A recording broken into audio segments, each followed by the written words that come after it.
Good morning, everyone. Hello and welcome along to Suzuka for our 5th and 6th rounds of the Fanatec GT World Challenge Asia, powered by AWS. And we are kicking off this morning with our qualifying sessions, firstly for GT4, and then the 2 sessions for GT3. It's a wonderful day here in Suzuka. Lots of humidity for the drivers to deal with across the day. A light covering of cloud. And this is where we sit. We're in the midpoint of the season with a double header of the Honda Mobility Land circuits, Suzuka, and then next weekend at Motegi, the debut for the Motegi circuit, and the middle point of the Japanese Cup as well before heading to Okayama, and then the final round of the championship in Sepang in September in Malaysia.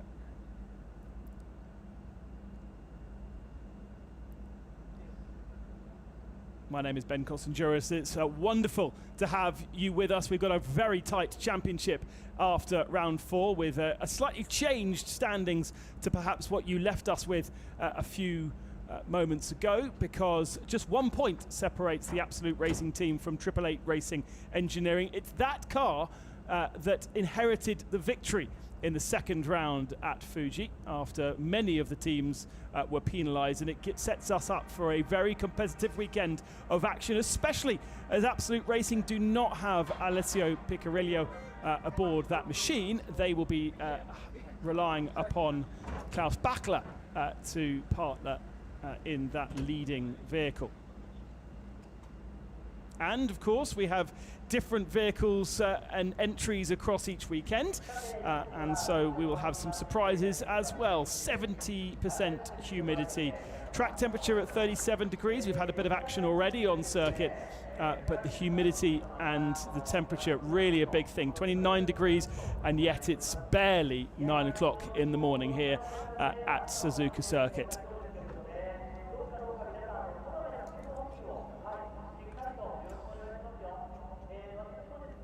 It's a circuit that is 5.8 kilometers in length. I expect a lap time of around 2 minutes and 2 seconds. Officially 18 turns, with a combination of 18 and 19 becoming 1 turn in 2005. After a few little modifications at that point. And it's a circuit that has real corner names as well, designed by John Hugenholtz back in the late 1950s. It opened in 1962 as a Honda test track, just as one of 2 circuits, in fact, to be listed as Grade 1 by the FIA with a crossover. The only other one is Fiorano, and they don't do any racing at Fiorano as the Ferrari test track. But of course this plays hosts to the Formula 1 World Championship every October. But for 2024 it will switch to a new date in May. We focus our attentions though on GT racing and the middle point of our Japanese Cup for teams just participating in the races in Japan. We also have the China Cup to watch out for, and 4 entries in GT3 for that, and the full championship itself on Saturday. Today we will be having our first of 2 races. The second race is around lunchtime on Sunday.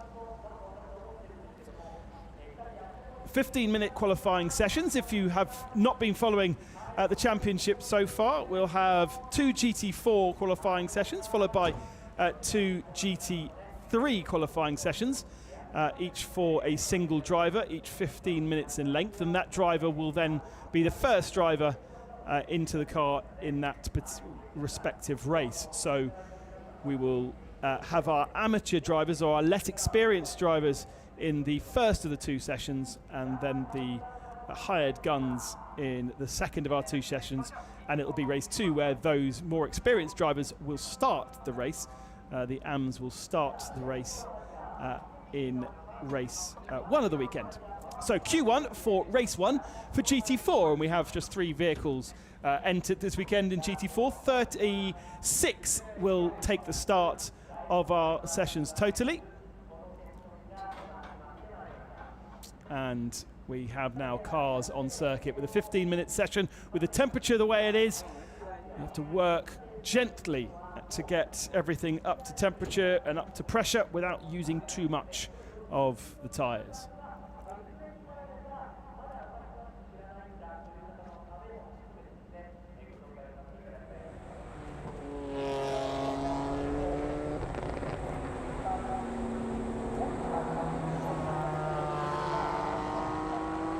So as I mentioned, 3 vehicles entered into GT4. We've got 2 in the Silver Am category, and then the Porsche Cayman in the Am category. 1 BMW, 1 Toyota Supra, and 1 Porsche Cayman.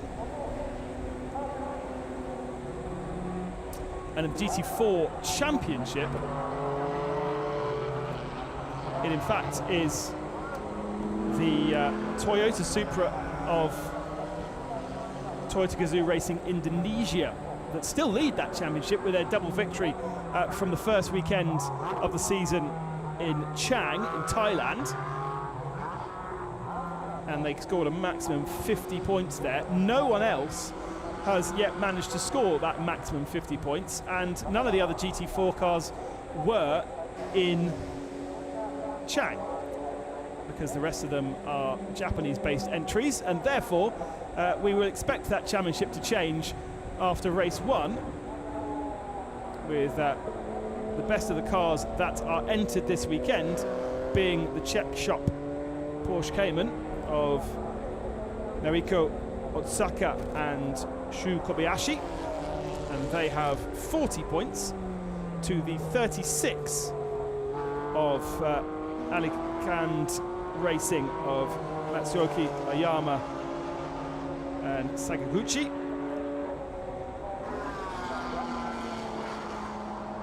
And then YZ Racing of BMW team Studi is the 3rd. There is the one first out of the pits, and they actually sit at the tail of our championship right now after the victory in the first race in Fuji, but no points scored in the second race.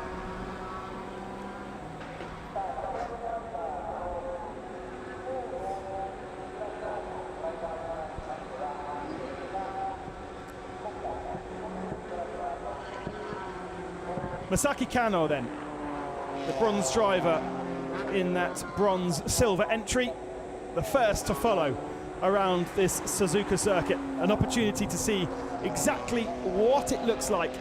Earlier in the week we were forecast stormy conditions for the weekend. Thankfully, after what we experienced last year, we will not, or certainly the forecast is suggesting we will not see too much rain. It does look very lush, doesn't it, the circuit? Off the grey stuff, very, very lush conditions here in the heat of the summer in Japan.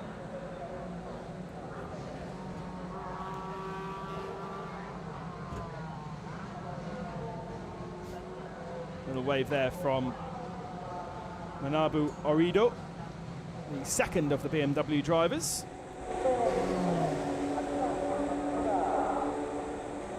Misaki now heading to the spoon section.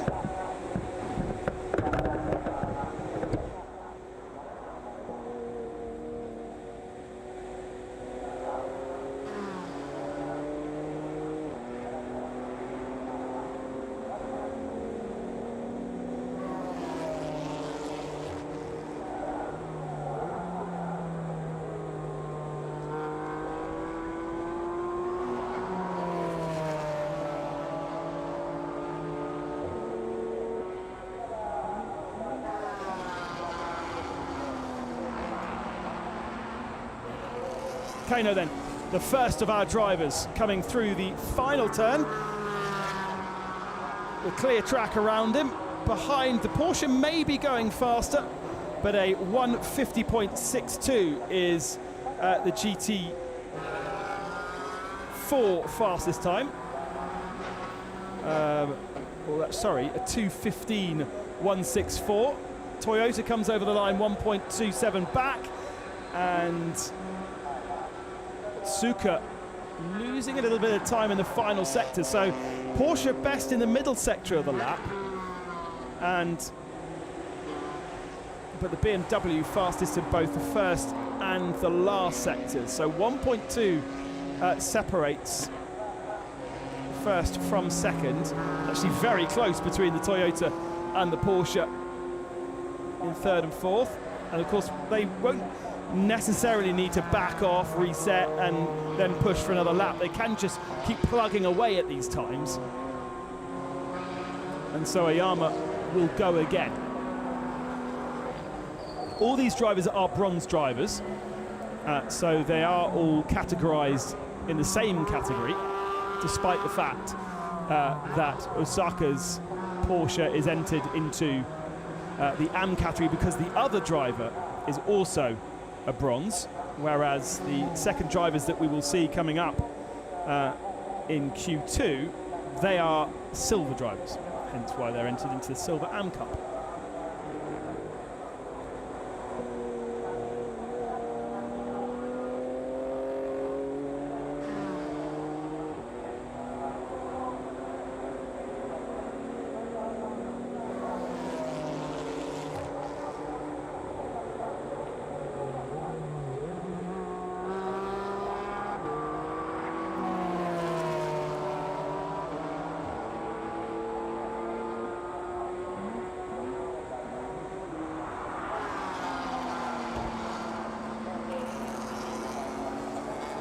All of our drivers then getting themselves a little bit more au fait. They've had testing, they've had 2 free practice sessions yesterday as well, but they're still building themselves up to a better time. The BMW does a 2:14.2, so that's an improvement. We're expecting to see an improvement also from the Toyota. It does, just half a second shy of the BMW come the end of the lap.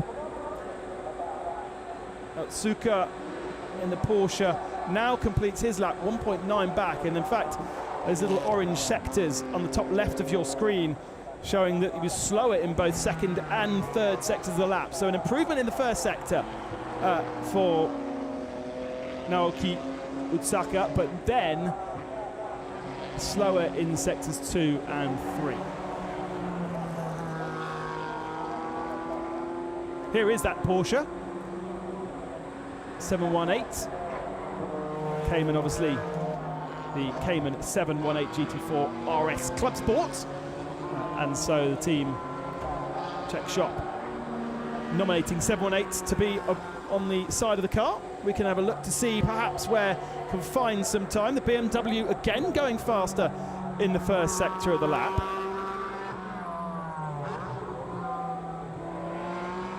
Otsuka was, say, faster in the first sector on his previous attempt. This is slower, so not quite found as much time.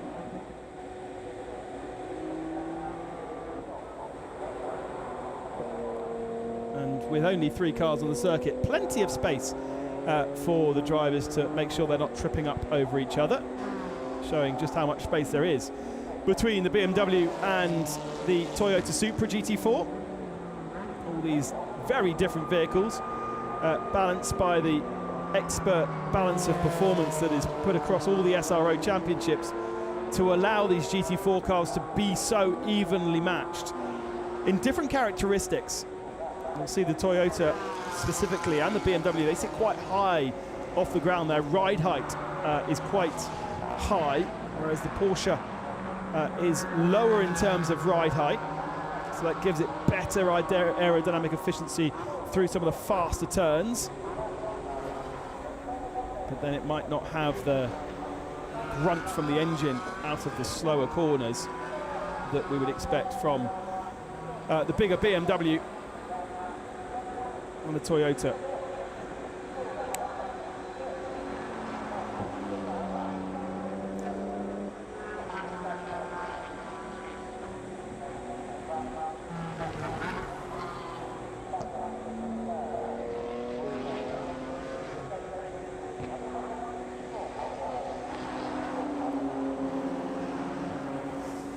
Just taking a little bit of an early nibble there through the S-curves, turned in once and found himself a little bit too much on the inside of the first part of the S's. Now you come up over the brow.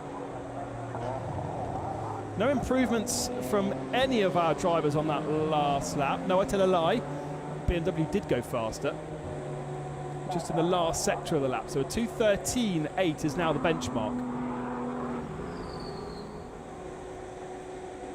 And it looks as though Suzuka has now backed off. He's under investigation for speeding in the pit lane and potentially also for cutting the pit lane exit. So has come out of the pits and turned left onto the racetrack before the end of the pit lane is marked. So obviously there's a wall in most of the pit lane, but then once that pit lane starts to blend onto the real racetrack, there's a white line that denotes the difference between the pit lane exit and the racetrack.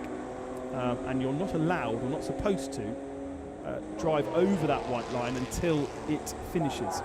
So not going particularly well for Suzuka then. Slowest of our 3 drivers so far, and also under investigation. And team manager and driver must report to race control.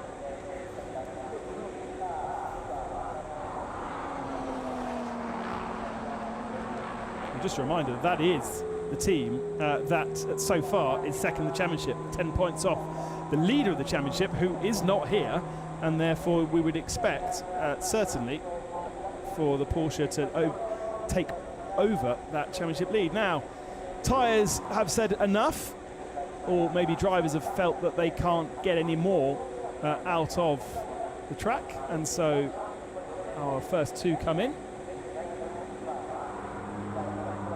Masaki Kano in the BMW pulls into his pit box.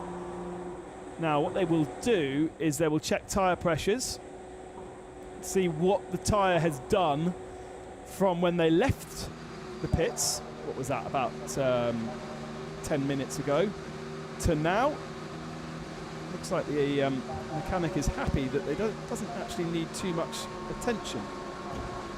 So they've gone from being warm to them being used for 4 laps. And how do they then feel, and what's the temperature and pressure of each of the individual tyres? Because remember that it won't be the same across all 4. They'll certainly get, the left side of tyres will get much more work around the circuit than the right side tyres. And so the pressures may be slightly different. Those tyres are going to come off the car though. And for the looks of it at BMW, we're going to get a new set of boots for the second driver and our second qualifying session. But for race 1, Q1 is just a minute and a half away with no drivers out on circuit. We can safely say that it is Masaki Kano in the number 50, which has the pole position by just under a second over Masayoshi Oyama and Naoki Otsuka, third in the Porsche.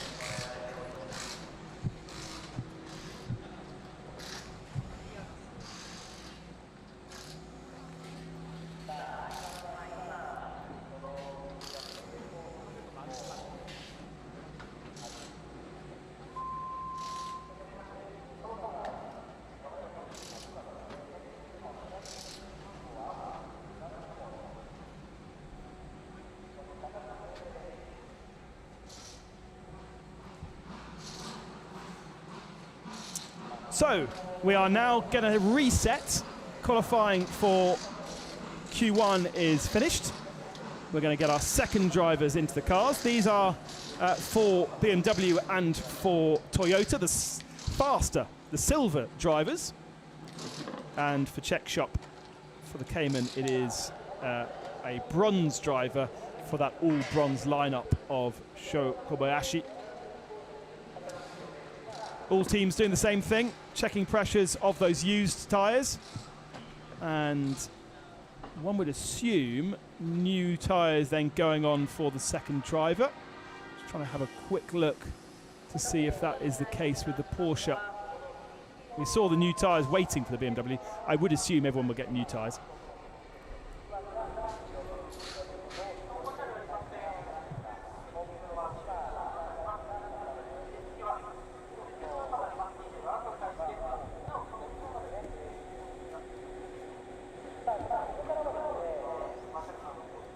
We are expecting to see Manabu Orida in the BMW M Team Stude. That's the fastest qualifier in Q1. Sakaguchi in the Toyota, which is at the back of shot. You can just about see it and then we will have Kobayashi in the Cayman, up on their hydraulic jacks, brand new tyres. And a reminder that this next session will set the grid for race 2, which is our Sunday race, and the drivers that set the time will start. Now, of course, with all of our teams and these races, you will then have a driver change, and the second driver will do the second part of the race. But the way that so many of these races work, with the potential things like pit stops or indeed safety cars, it does very much depend on the second driver to do the majority of the work. Not much change in the temperature, still just under 30 degrees air temperature at 9 in the morning, 9:20 now local time. Humidity dropping a little bit. Good to see some fans out there early. And the track temperature marginally higher than it was. There'll be lots of hard work when we get to a full half an hour stint for these drivers in this kind of humidity.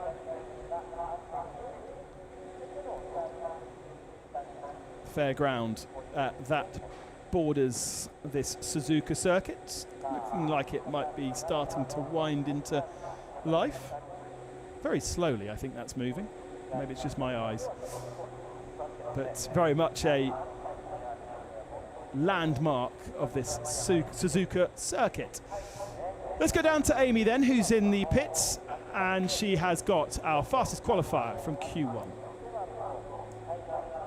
選手、富士に引き続きもうぶっちぎりでトップ、はい、ポールポジションおめでとうございます。ありがとうございます。すみません、本当に昨日の練習走行も一応予選のね、あれもしたんですけど、それよりも少しタイムを締めれたんで、いいアタックじゃなかったかなと思います。はい。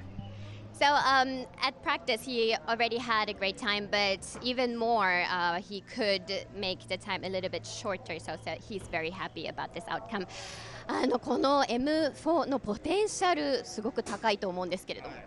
いやね、富士とはまた外側キャラクターが違うんで、コーナー的なものとかどうなのかなと思ったんですけど、やっぱりコーナー性能もすごくいいんで、ただBOP がね、3ランクぐらいブースト圧をちょっと下げられてるんで、さあストレートとかどうなのかなと思ってましたけど、でもその分コーナーではやっぱり車のポテンシャルを発揮してくれたので、このタイムで出るかなというふうに思ってますけど。はい。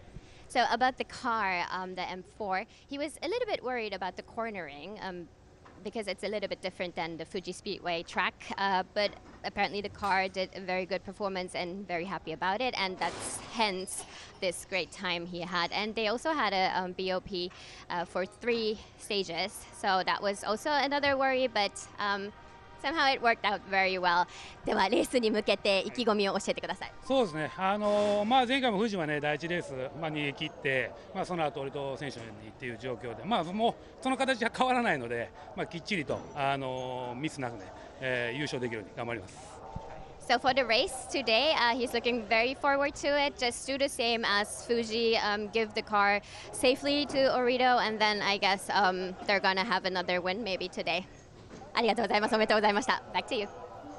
Thank you very much, Amy. Yes, you have to say that they have done a pretty good job so far, and everything looking good for this BMW that's got the pole position at the end of pit lane, getting ready for our second session.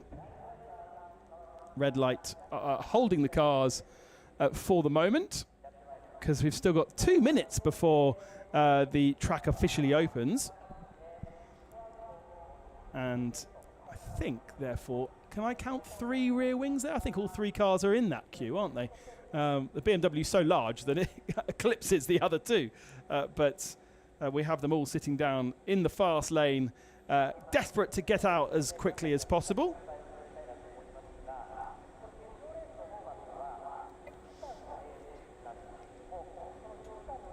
They will all have brand new Pirelli tyres bolted on. Bring those in slowly. They didn't seem to be able to get too many fast laps out of them in Q1, but maybe the silver drivers will have a bit more experience with perhaps getting a second fast lap out, because we did see improvements on the second lap, but by the third lap they weren't able to find more speed, and especially for bronze drivers, you do tend to find that after 2 or 3 laps they've got more comfortable within the car, and so they do actually find speed 2 or 3 laps into their qualifying session. It's not the same with your silver or gold drivers. They are kind of trained to go out and bang in the time straight away.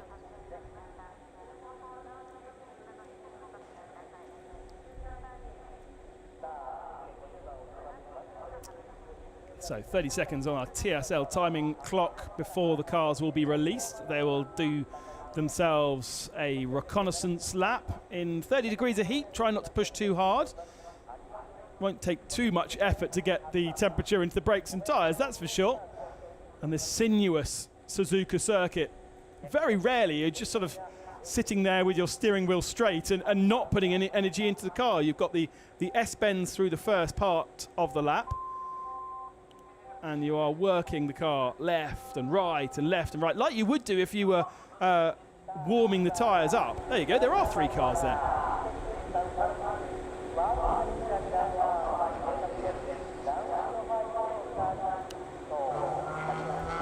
And all cars now in pit. There's that white line that we were talking about earlier, which it seems as though the Cayman actually drove over and broke.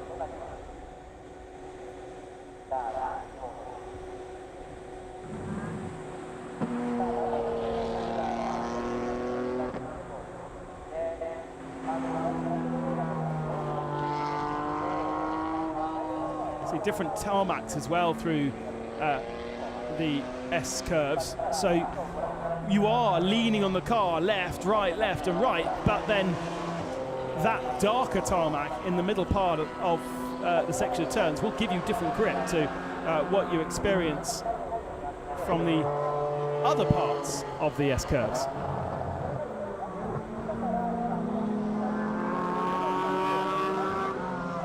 Through the 2 Degners, this is where the circuit goes under itself, and then up towards the spoon bend. And then after the spoon bend, we have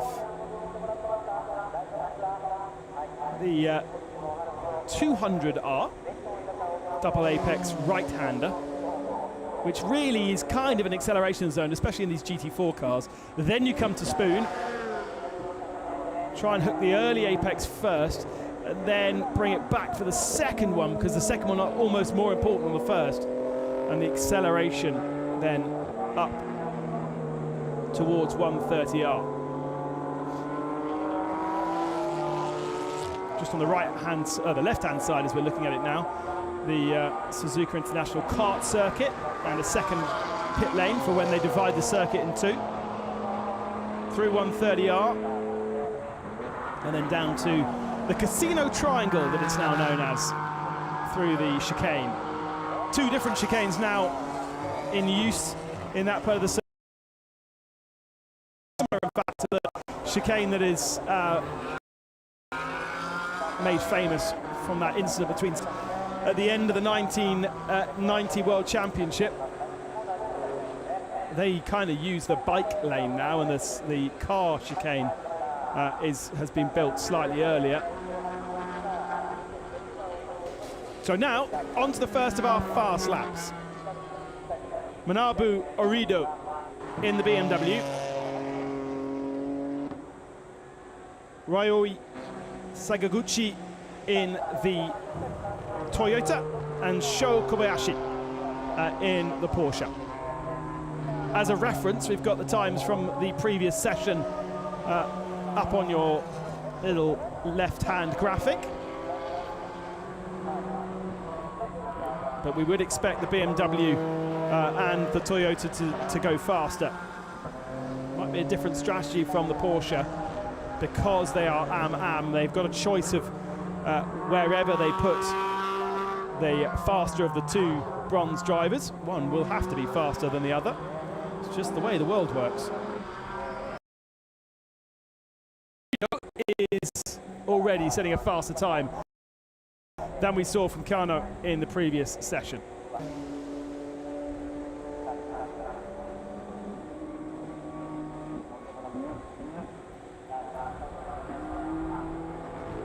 through Spoon. End of sector 2 just around here, so we should see if that second sector is also an improvement.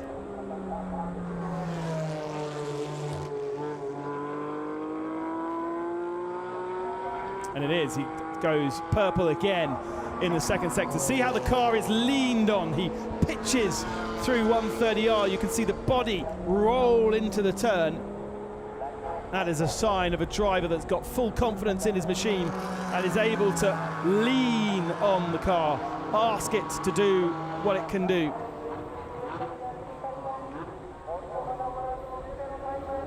A 2:13.7, faster then than his teammate managed in Q1, and provisional pole. The other two, as yet, no improvements. Haven't finished the lap, of course. The Porsche ahead of the Toyota in this second session, and Kobayashi does a 17.8, so that's 4.1 seconds slower than the BMW managed. Now I wonder whether we had an issue for the Toyota. 2:33 lap time, 12 seconds slower in sector 1, 5 seconds slower in sector 2 than our fastest. Maybe this is just a case of Akiland kind of building up to a lap rather than just going straight out fastest. And yeah, now look at the bodywork move around the rear end of that Toyota, sliding through the S-curves. Sakaguchi pushing on, meaning that first attempt was very much a building up temperature. BMW at the head of the field, going faster once more. But what about this Toyota? Also a silver driver, Sakaguchi. And he goes faster than the BMW through sector 1. So we may see an improvement from Orido at the end of this lap, but I think we might have a different grid for the second race with the Toyota going faster through the first sector. You could see the car rolling around, moving around through those S-curves. The nose dives as he jumps on the brakes through Spoon.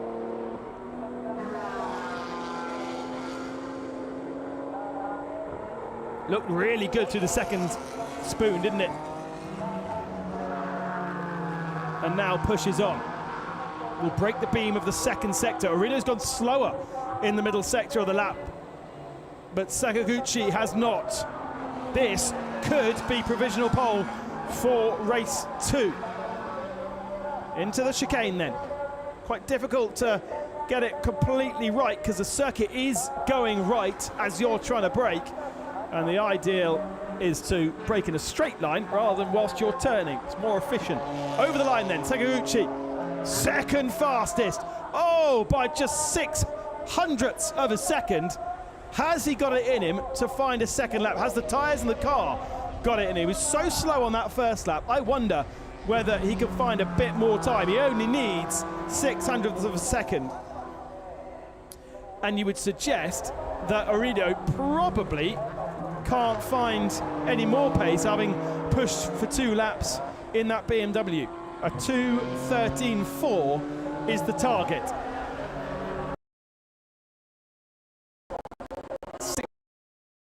6:0, his best time.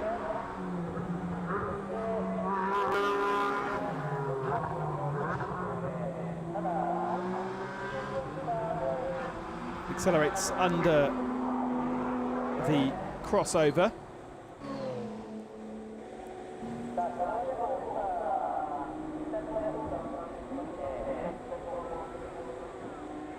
Kobayashi then through the Spoon. Sakaguchi, I can tell you, has gone faster through the first sector than he has managed previously as well. So that's the best sector that we've seen so far in GT4 qualifying. Through the first turn of Spoon. Doesn't run quite as deep as we saw from the BMW. Didn't use as much of the road through this middle part of Spoon. And now accelerates up towards the 130R.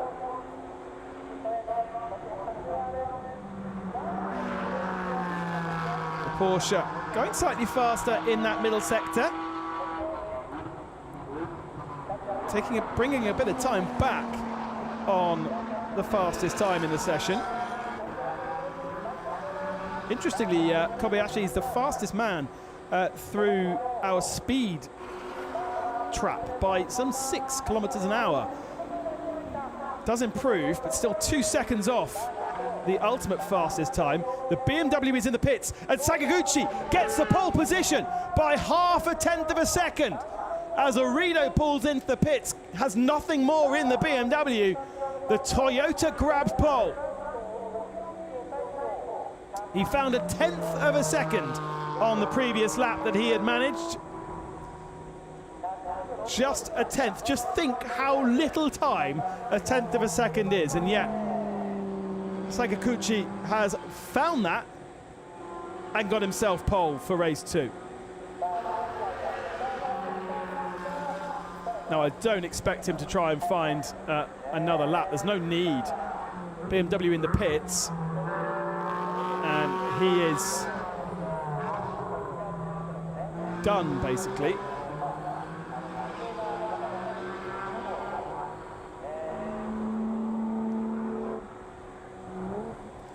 Kobayashi is still out there in the Porsche, but the lap time through the first sector is slower than he's managed previously, so I'm not expecting to see a change in time. The Pirelli guys get to work, just checking those tyre pressures. They will report back to the team what those tyre pressures are, how they've changed since the tyres went on at the start of the session. 4 minutes left of the session, so Orido potentially has time to go back out and do one more lap, but I don't think he will. The opportunity is there.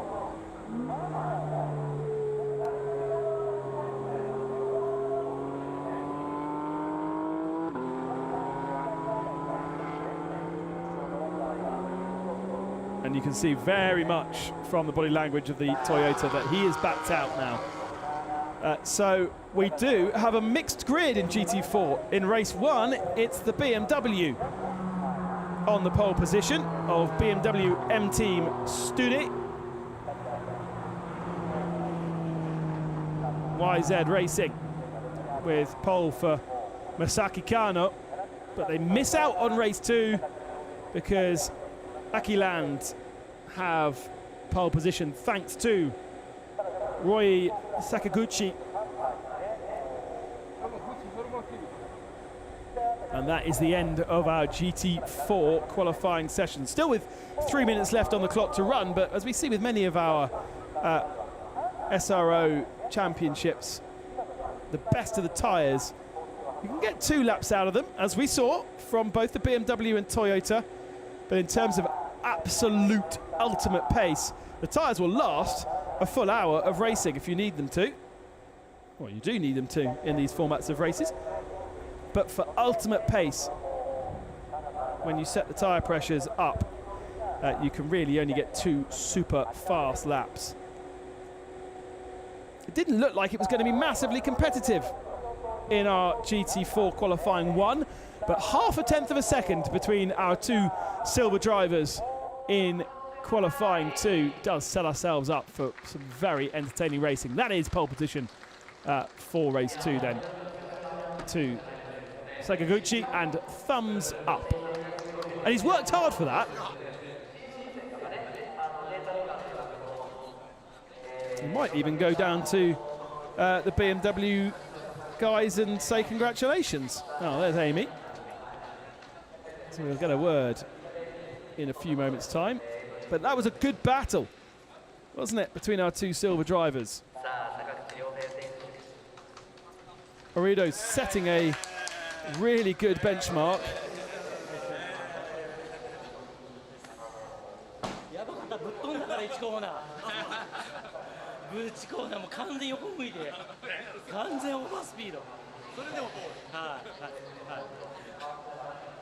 Doesn't look like he's broken a sweat, does he? 30 degrees out there. It will be a lot hotter in the car.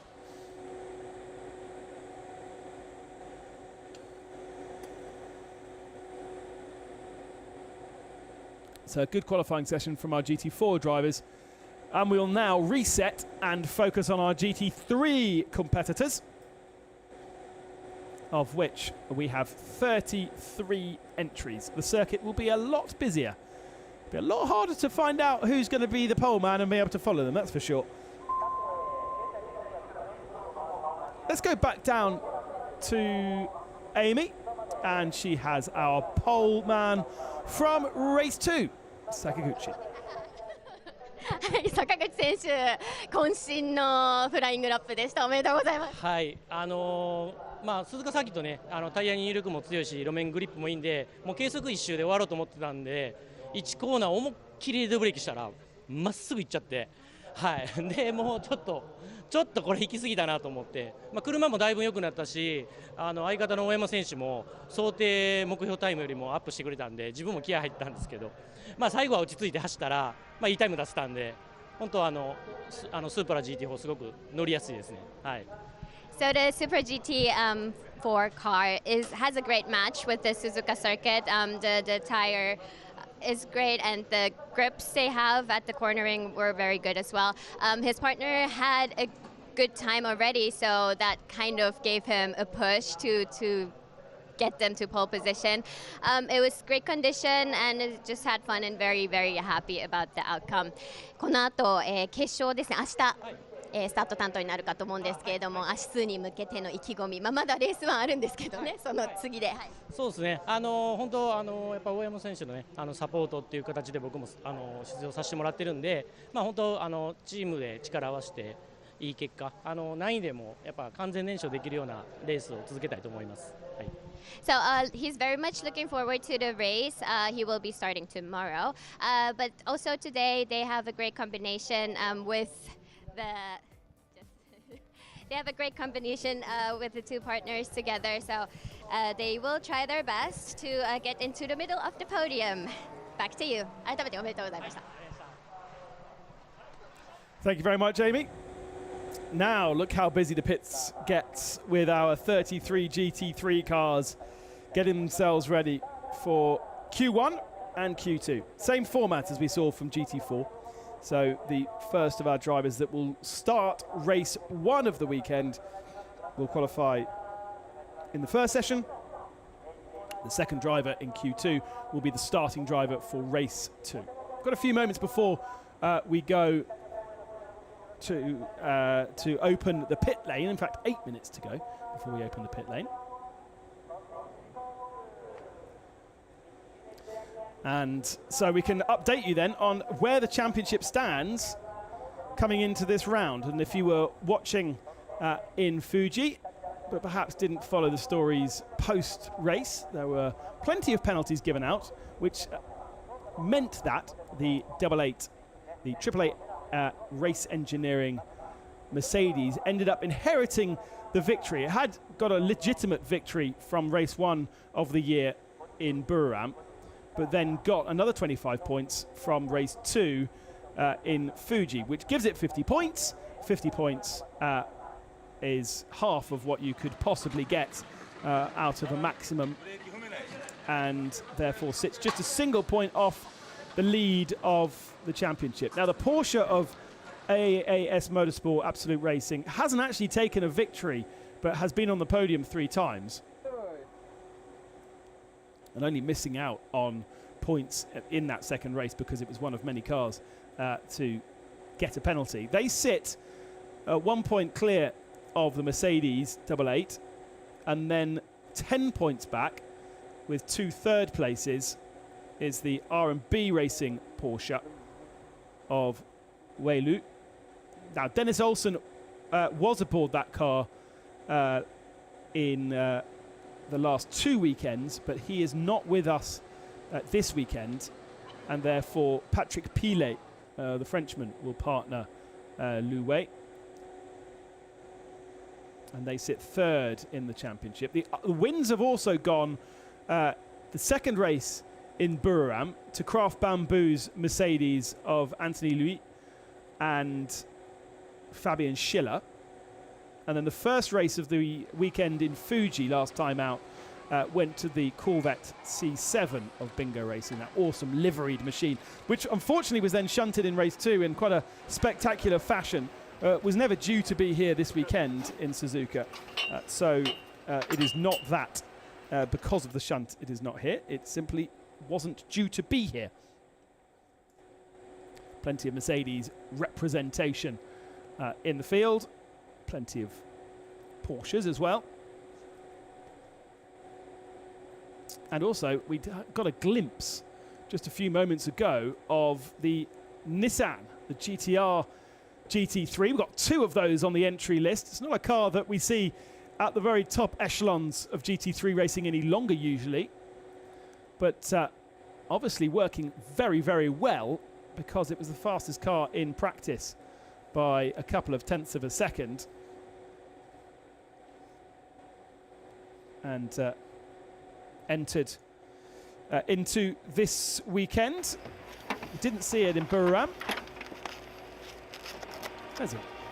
There's a view. Let's go down to the pits then, as we've got a bit of time, to car 718, which is the Porsche from our GT4 category. Amy's down there in the pits to find out how our effective championship leaders got on in qualifying. 小林選手、今回このポルシェケイマンで、参戦ということで、GT4、走行終わりましたけれども、どうでしたか？鈴鹿は過去正直3回しか走りに来たことがなくてはい、富士は多少自信があったんですけれども、うちのチームとしては、今回もかなり探り探りで、木曜日も走らなかったので金曜日から、テストセッティングを出そうと、意気込んでいたんですけれども、赤旗の影響だったりとかでなかなか思うようにいかず、富士のセットから鈴鹿のセット、随分違いますから、そこの切り替えにかなり苦労して、まだ予選でも、もう少し煮詰めたいなというところはあるんですが、これもレース限られた時間というのがレースなので、楽しませていただきました。So from Fuji to Suzuka, there was it's quite a big change for him, and also it was only his 4th time driving in Suzuka, so he struggled a little bit to get used to the track still. However, he had fun, and also he, at the race they will try to adjust a little bit more since they couldn't practice on Thursday. They only started in the practice on Friday, so he is kind of getting into the routine and will do better at the race. では、明日ですねのスタートドライバーになりますけれども、意気込みを教えてください。前線の優勝で今日のレースは15秒のピットハンデがありますので、かなり苦しいレースになると思うんですが、明日日曜日はまたですね、リセットされると思うのでなかなか勝てないと思うので、明日は本気でプロの方たちに挑んで、自分の鈴鹿の走り勉強しながら、学ばせていただいて、楽しみたいと思っています。期待してます。頑張ってください。So since they have a 15-second pit stop penalty, they are a little bit, worried about today's race. However, tomorrow it will be a reset for them. So he will start tomorrow and will try his best tomorrow. So yeah, he was saying, please keep your fingers crossed for them. Back to you. Yeah, of course, with second in the championship and success does come those pit stop penalties. Just a reminder of where we are in the GT3 category with Vutakorn Intrapathic. I was gonna do that so well, and it's failed on me in the last few seconds. Vutakorn on with the 51 points. No Piccarello this weekend, so Klaus Backler aboard that car, but obviously Klaus with no points, so we will not see Piccarello move from 51 this weekend. Then Abu Ibrahim and Lucas Stoltz, 1 point behind, and Louet with Patrick Pilet aboard that Porsche in 3rd in the championship. Anthony Louis in the Craft Bamboo Mercedes 4th. Fabian Schiller is aboard that machine this weekend with him, but has previously... sorry, that is a lie. Danny Yukandela is aboard that car this weekend, as he was last weekend. So Danny got himself a bit physical, didn't he, in Fuji? Found himself in a few situations, but great to have a European champion in Daniel Cadella with us, and I'm sure Ralph Bamboo very happy to have the Spanish Platinum driver with us. Now, just a reminder that the drivers in this first session are, for the most part, the bronze drivers in the Pro-Am lineups, or in the AM lineups, also the bronze driver. We do have a couple of silver category entries, and so really those are the cars to be watching out for in the first of our sessions. The 87 of R&B Racing, Wanbo, is a silver driver. So is Kang Ling for Phantom Pro, the 29 machine. Absa Racing's 16 car, Keitasawa, is also graded as a silver. So we've got 3 silvers in the rest, effectively bronze entries. And that was our onboard camera with the 29. So that is definitely one to watch. Notice we've got some cars queuing up at the end of pit lane, very keen to get out onto circuit. Others are going to give themselves a bit more space, because we've got, of course, 33 cars expected onto circuit, and across the 5.8 kilometres, there may not be a huge amount of space. Also on board with what looked to be, I think that was on board with a Ferrari. Yes, it was, just coming out the pits now. The number 7 Ferrari 488 of Comet Racing. Now, we were talking just before we went to that interview about the Nismo GTR of Gojigan, Team Gojigan. The 500 was the fastest in our practice sessions yesterday. But, of course, that is a combination of both drivers, which is different to what we're going to see with only one driver setting a time per session. On board with 555. Mizawa Racing Thai driver aboard that one for our first session. Pitti.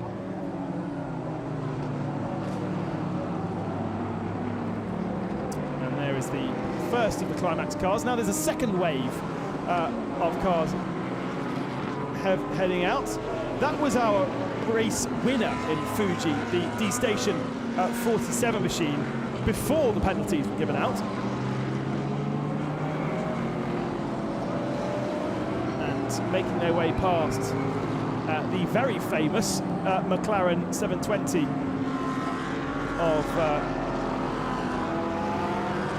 it's almost a collector's item, that McLaren.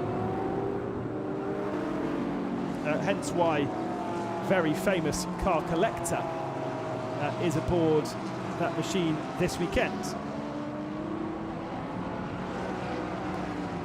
Numbered up as number 17, Katsuki Kubota. I think most famously, and certainly in my brain anyway, for owning a load of Williams Formula One cars that he drives in the historic Formula One Championship, but he has a huge collection of racing cars generally, and obviously with that McLaren being a car that was used here at the Suzuka 10 Hours with Mika Hakkinen aboard on a one-off kind of return for Hakkinen back a couple of years ago. Kubota saw the value in that as a collector's car, and now has decided to come out and race it. Right then, we all got very excited about this Nissan yesterday. Let's see what Hirobon can do in this first session.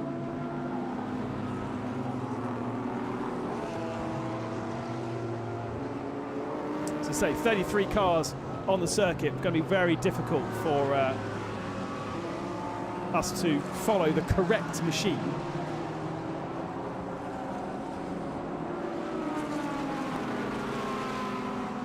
And lots of traffic as well. Now, the Nissan should be appearing into shot any moment. There's a Mercedes, there's a McLaren, and the 888 just getting out the way there. We've got some cars on a fast lap, other cars on a warm-up lap. We've got some who've gone back into the pits, or maybe haven't even made it out onto circuit yet. But it does look as though that Nissan that we're following in the early part of the lap may well have quite a nice little hole in the circuit and a bit of space.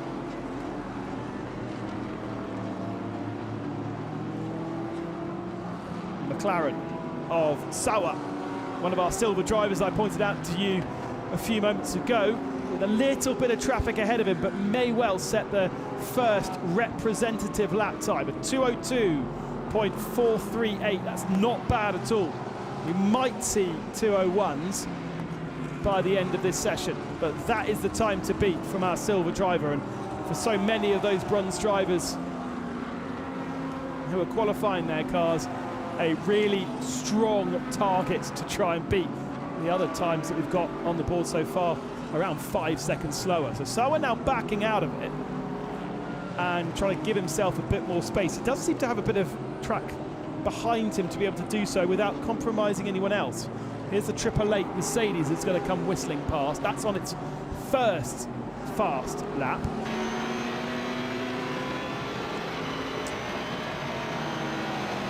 And that has got Jeffrey Abraham aboard, driving that car. We ride on board with a 29 of Ling Kang. Phantom Pro Audi. Chance to see. Oh no, yellow flag is out. And a car in the gravel tends to quickly draw the need for a reg. He's only just got the rear wheels in the gravel trap. That is the NK Racing Japan Porsche of Uchiyama. Oh, hang on, have we got two Porsches? We have got two Porsches, because that one is the Porsche Center Ozaki. So yeah, red flag is thrown with 9 minutes remaining of the session. And we two Porsches off in different gravel traps, both in the Porsche, in the S curves. Now, what's going on with the Lexus there? That was parked up on the kind of the joining road between the south and the north circuits. I don't know whether he's cut through to get himself back to the pits, or whether that car has got an issue and therefore he's limping back. Either way, race control are not going to be very happy with using the cut through. It's not really allowed. But if you absolutely have to use the cut through, then there might be circumstances to do so.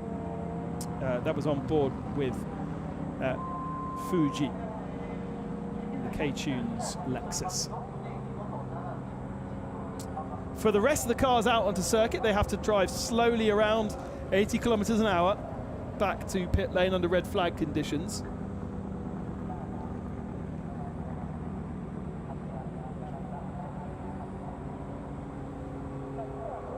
And once the track is clear, we can quite quickly, I think, just pick up those Porsches out of the gravel traps. See, that one is barely in a gravel trap.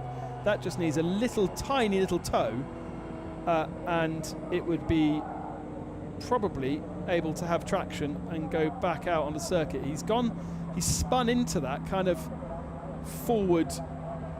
The nose has hit the gravel trap first as it's been rotating and stopped the car from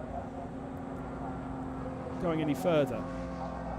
One would suggest there is a link between the two Porsches being in two separate gravel traps. Maybe a miscommunication between the two drivers through the S-curves. It is a kind of a one-line place. It's not very easy to overtake because, of course, with it being so sinuous, left, right, quite difficult to get out of the way of a following car.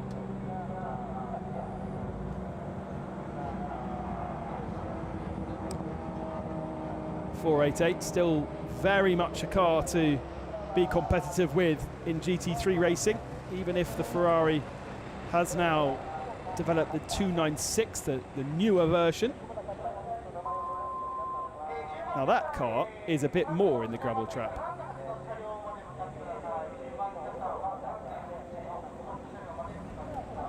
So that does need a bit more of a lift, I would have thought. This one just needs a tow. So that the tow truck that was about to lift the first car out of the gravel trap has now decided to relocate to the second car. More pressing needs for the second car to be properly lifted out of the gravel. As a reminder, the only real competitive time we got on the board was from the McLaren that we were following. Kitasawa in the Absa McLaren. And that isn't a surprise really, because as we mentioned earlier, only 3 silver drivers in that session, because we have 3 all silver lineups. And so the rest being bronze, you would expect that the silver drivers would do better. Now look at that. Easy peasy to get that Porsche out of the gravel trap. And now the driver must be very careful not to spread gravel on the circuit. I don't think really that it's probably picked up very much gravel, because the nose has gone into the gravel trap, the rear wheel's barely in the gravel trap, so the front right might have a bit of gravel in it, but the rest probably should be okay.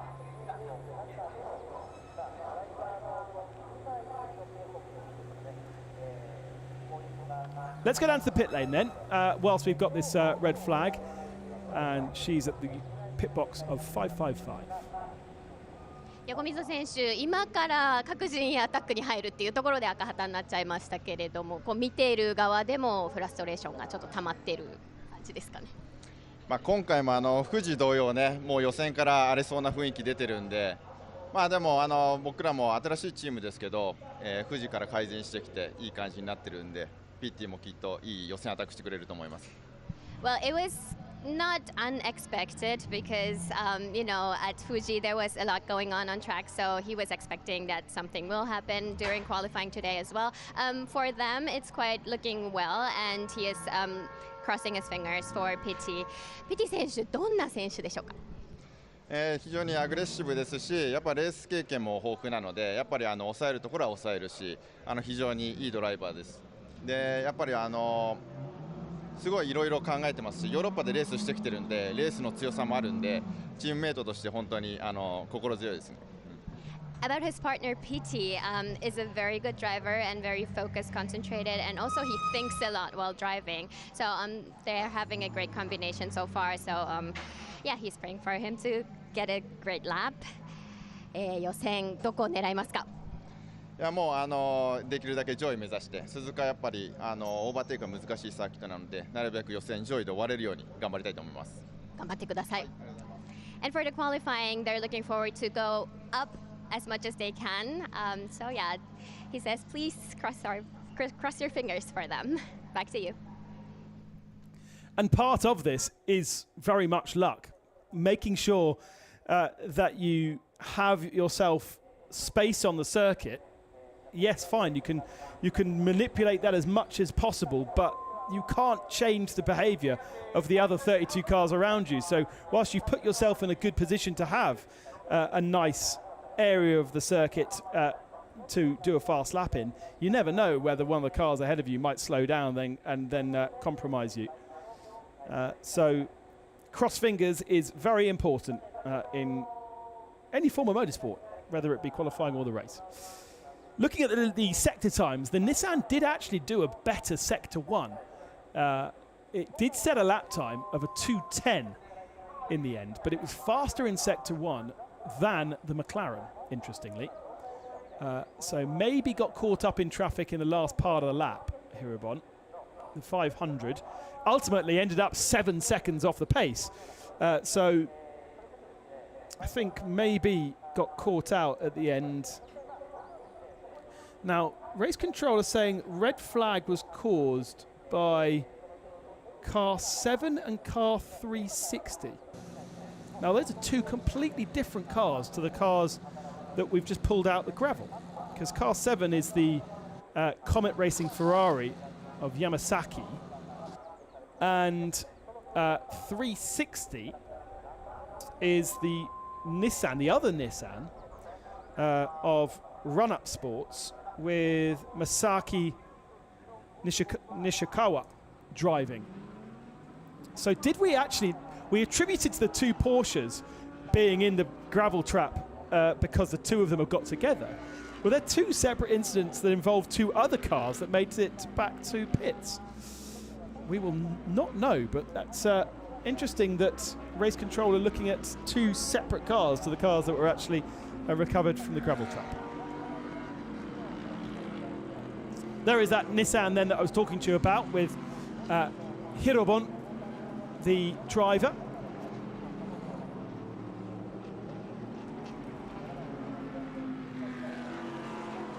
As I say, faster in Sector 1 than Sawa in the McLaren, the lap that we did follow.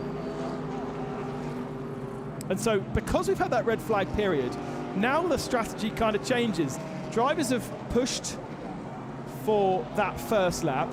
Many of the drivers having that lap totally interrupted. Probably quite a few building up as well to doing a faster lap on their second attempt. But now we've got only 7.5 minutes remaining of the clock. By the time they get round to start their fast lap, it might be more like 6.5 minutes, maybe 6 for the stragglers. They all will have come out the pits at the same time because they're all desperate to get as much time as possible. So they'll all be on the same part of the circuit. I can tell you that they are. There's only a couple of cars, yes, now trundling down pit lane, including the D-Station car. Now, D-Station looking like they made a great decision here by holding their Aston Martin in the pits till a little bit later, but by the looks of the tracker, there are two cars that have come out just ahead of it. On board with that 555 Ferrari, Mizawa Racing, who spoke to teammate of Pitti just a few moments ago.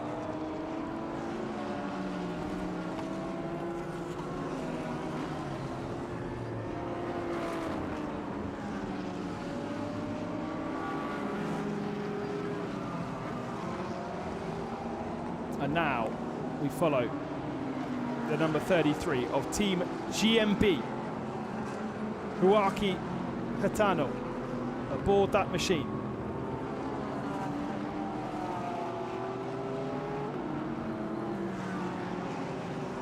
Not a car that's got any points on the board so far from the Fuji weekend. Didn't see it in Thailand.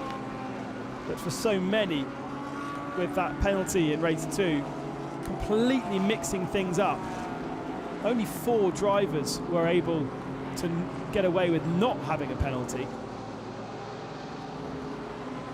And here, look at the traffic that these guys are having to contend with. I don't know if that was a mistake from that Ferrari that was causing a few issues, but this is not ideal conditions for setting a fastest lap time, with everybody kind of squabbling over the same part of the circuit. There is a massive gap on track in front of these cars. I'm looking at the tracker, and from Spoon all the way through to the chicane, there is no cars at all. But everybody else is on the first and second sectors of the lap, watching out for those purple sectors to see who might have themselves a bit of space. But in these kind of conditions and these kind of setups, where we've had one part of a session and then a red flag and then a second half of the session, it tends to be that the time in this first part of the session, where everybody was in their control of their own environments, ends up being the fastest time. But D-Station have themselves a nice clear piece of track here. As I say, winner on the road in Fuji. Satoshi Hoshina is the bronze driver aboard that car, with the gold driver of Tomo Fuji taking over. Now Nissan up to second position. only 0.02 of a second off Sauer, who's come into the pits in the McLaren. Maybe feels as though he can't go any faster, but only just holding on to the pole position right now. There were no purple sectors from Hirobon, but only fractionally slower. Anthony Liu into third position in the Craft Bamboo Mercedes.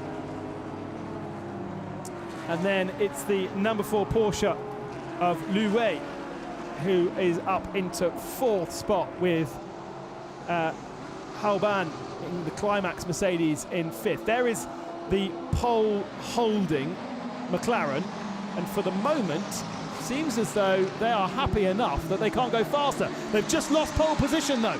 They've just lost pole position to the Phantom Pro Audi of King Lang. There is that fantastic coloured, almost Leighton House blue that we ride on board with. It's another of our silver drivers, so it's unsurprising, but takes 0.4 of a second out of the Mercedes as Sauer sits in pit lane with no way to respond. What about the 87 machine? We have seen a time from Bo Yuan, which is only good enough for 10th position right now. He's the third of our silver drivers. So it's not unsurprising that we have a 1-2 silver pairing right now. Probably more surprising for Wan that he's down in 10th position, 1.6 off the Audi. On board then, into the spoon section. Lots of slow-moving traffic ahead. And he backs out of it straight away. 3 seconds off. Actually giving way to a similarly coloured teammate. And letting the 333 go past there of Anzi. So 1.5 minutes left on the board. Plenty of improvements going on out on circuit right now. But the target of a 201.995 for Kang Ling. Oh, bit of a wiggle there from the Nissan. Hirobon pushing on. Last lap was a 2:17, so it was a slow lap from the Nissan. A building up lap then for potentially this being another push, but there was a big wiggle in the S-curves. Now through Degner. He'll break the beam of the first sector just about now. And no, I think he's backed out of it. I think he's realised that this isn't going to be possible. It's no better in that first sector that he's previously managed.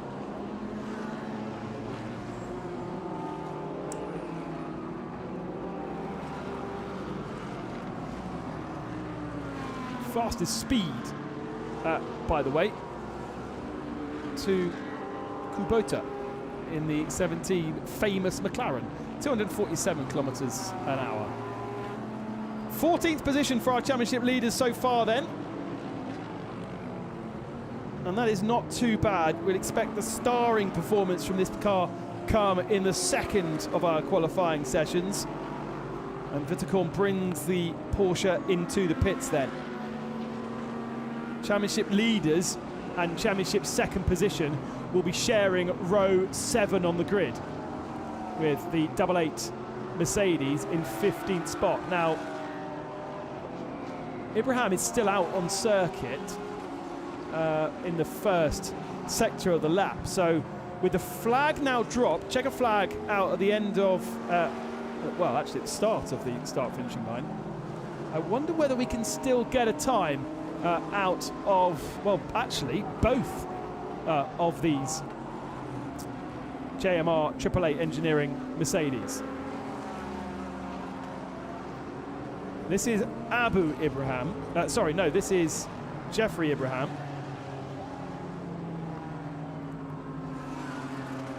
In the 888.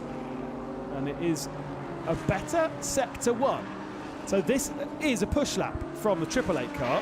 The 88, however, is not improving in the first sector of the lap. On board with King Lang. Is he able to improve? Faster in the first sector, comes around the final turn, maybe will move the target even further away from the rest of the field. Crosses the beam. It is a slower lap time by 0.7 of a second, but you have to say, I think that has got provisional pole. There's nobody out on circuit really that has the potential of grabbing pole position. I'm just looking down, and you get all the way down to 20th position, probably the next improver. And that is Jeffrey Ibrahim in the 888. Faster through sector 1. And on par in sector 2. Could be an improvement, or could just be heading for the pits.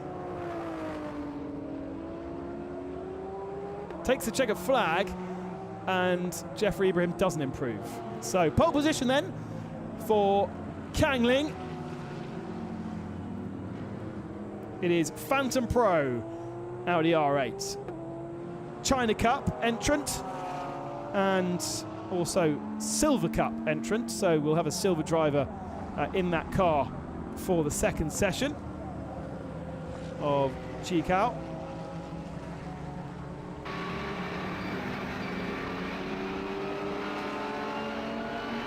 Actually got a nice long way to cruise back to the pit lane as well. Truncated session. It was a shame we didn't get an answer really from the Absa McLaren. Kitasawa setting his time on the very, very first lap that he was able to do, lap 2. Everybody else on my timing screen set a time in lap 3 or 4, but Sawa not improving in the second session, therefore losing the pole position to Kang Lee. It's Phantom Pro Audi from Absa McLaren on the front row.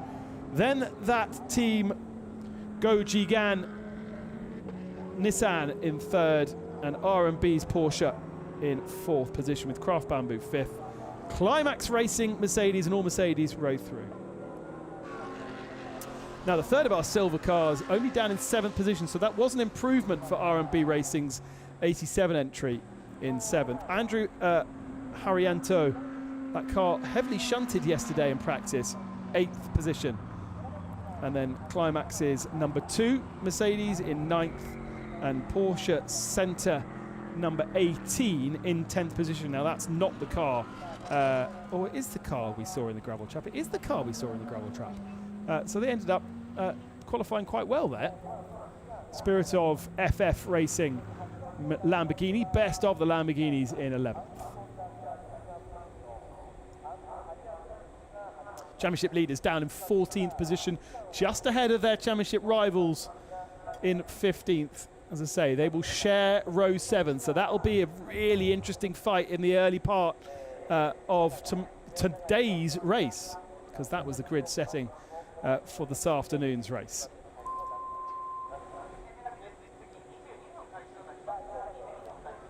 Let's have a look then at our pole position lap.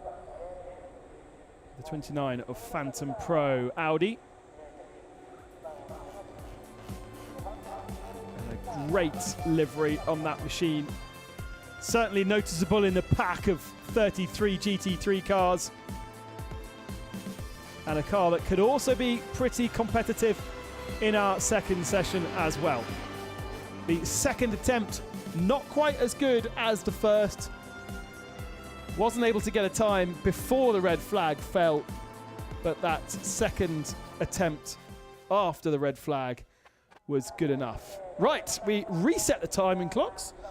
We cancel what's happened. We get our second drivers into the cars, and we go again to set the grid for the second session and the second race of our weekend, which is our Sunday race.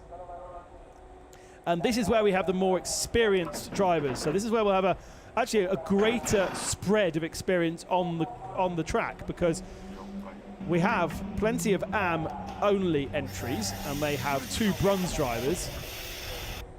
But then, of course, we've got the pro drivers in the Pro-Am entries. Let's go down to Amy then, who has Kang Ling, our fastest man and pole position man in Q1. Here with the pole sitter, Kan Lin, congratulations. Thanks. Very interesting qualifying with the red flag. I cannot complete the first lap, and also when we resumed, I had only 2 chances. There was a lot of traffic, so I'm very happy to put the lap together. But you know, you were so close in Buriram, so close in Fuji, and you finally nailed it. You're going to start P1. How does that feel? Finally, in Buriram, we were struggling with the conditions. It was damp. In Fuji, I missed by less than 1/10. Here, finally, we made the qualifying work. And this season, it's the first time that an Audi starts from P1. How is the car? The car is really good. We were always on the pace, and the team, we were a new team. Also, my teammate, the new driver. So we are improving round by round. So we are looking forward to the race today. Okay, congratulations again. Thanks. Back to you.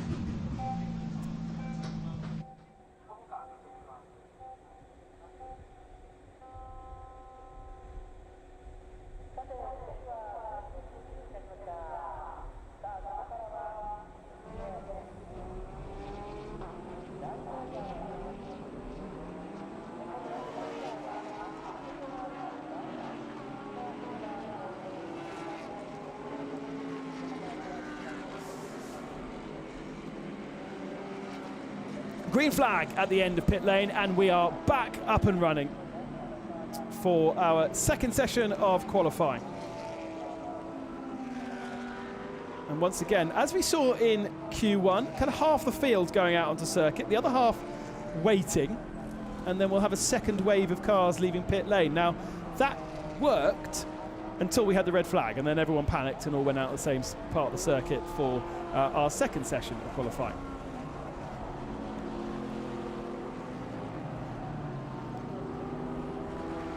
Now, just a reminder that we have platinum drivers such as Dennis Lind, Patrick Pile, Danny Ucadella as well, Alvaro Parente, Maxi Gutz, some of the very biggest names, Lucas Stoltz as well, in the world of GT3 racing. And Klaus Bachler joining that field. Then we also have our gold drivers as well. And for those teams that have got an AM or a silver only entry, then of course we've got the bronze drivers from the YAMs, and we've got the silver drivers, including this particular driver, Chi Kwao,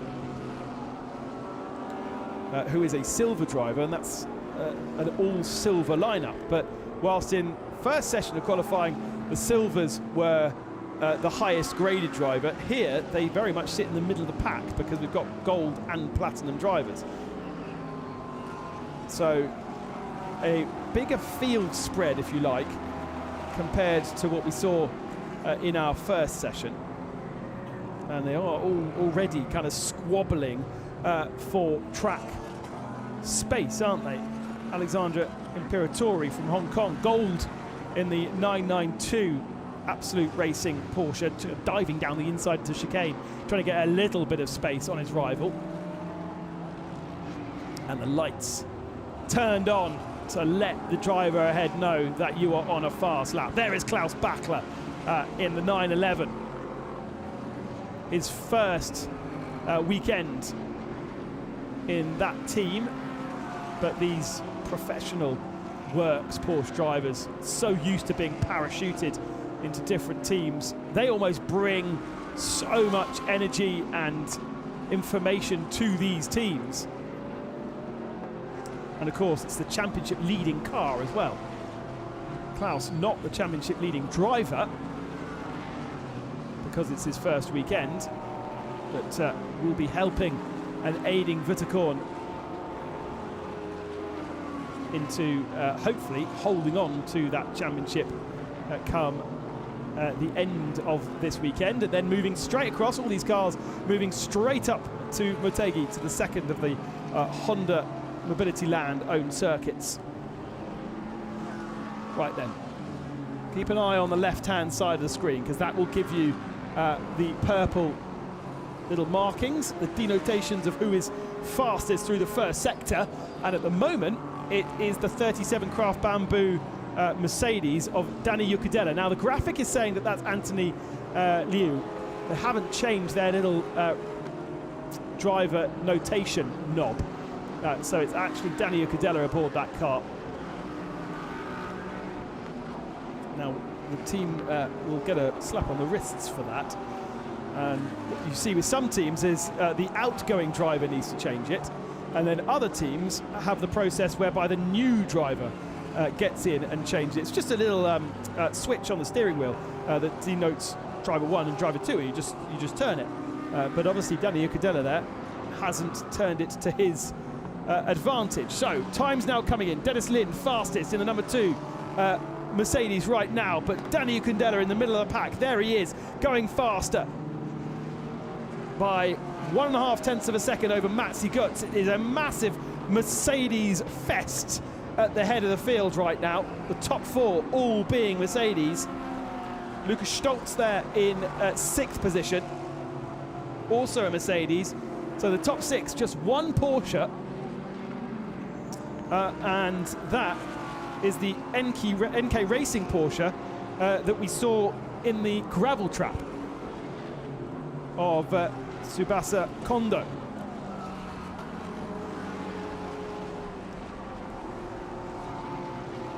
Still plenty of times to come in though from that second wave of cars that were out onto circuit, but I don't think we've got any purples coming in from them at the moment.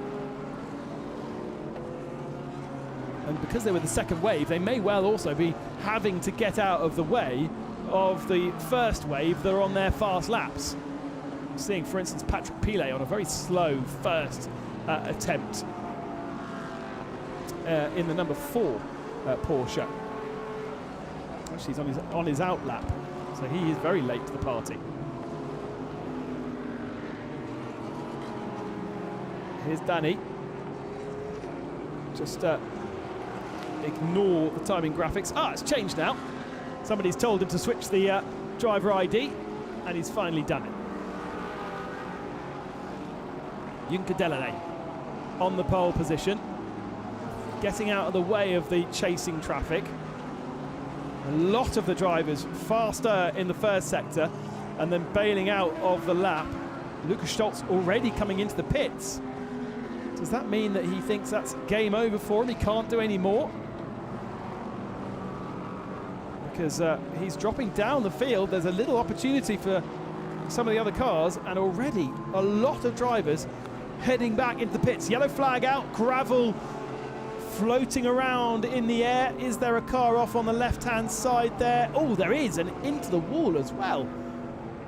Head on into the retention barriers, and that has brought out a red flag. Now, I don't have my spotter's guide to be able to tell you what that car is, other than it being a Porsche.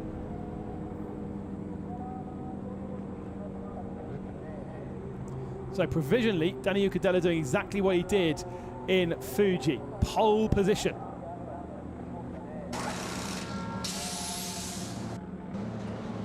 The car taking victory in the second race in Buriram, but with Fabian Schiller aboard. And with Danny Ucadella in Fuji, picks up just 10 points from the weekend, so missing out on the podium. And interesting to see how many cars already getting themselves back into the queue to go out again in the second half of this second Q2. So pretty much exactly the same kind of format as we saw in Q1. Red flag in the middle part of the session. Quite a few cars got a lap time in though in comparison to what we saw in Q1. But we've got a big queue of cars now. Trying to see who that might be. Interestingly, it looks as though Patrick Pilet in the number 4 went out onto circuit and then came back into the pits before heading back out onto circuit again in that number 4 Porsche. Kind of unusual behaviour.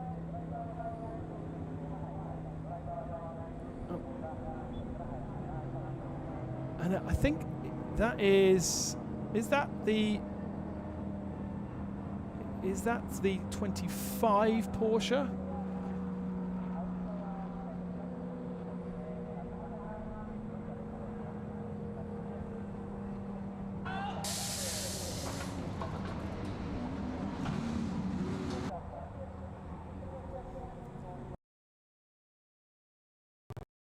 I think that might be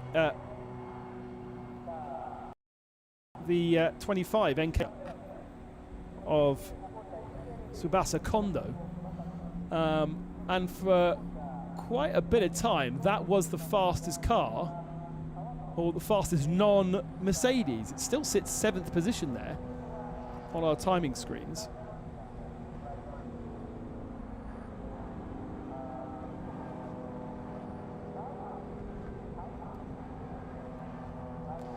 And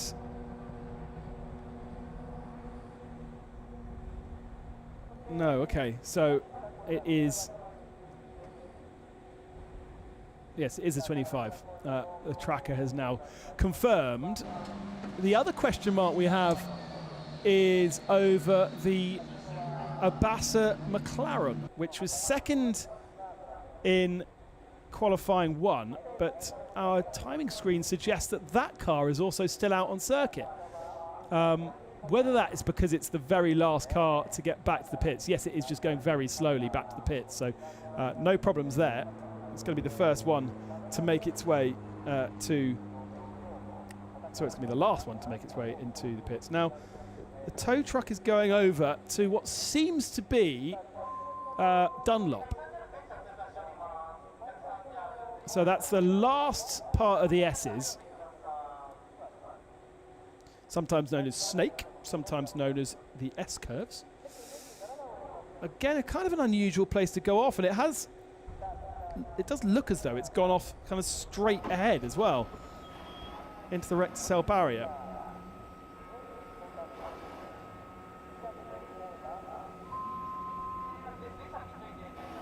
And one of those corners that also has a new name called Nippo for this year.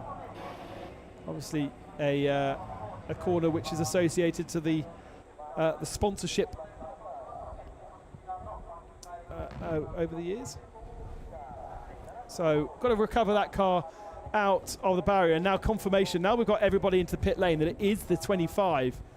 But curiously, I would have thought that Kondo was not on a push lap. And it is not also at Dunlop because it's in the final sector of the lap. So it must be 130R, I would say.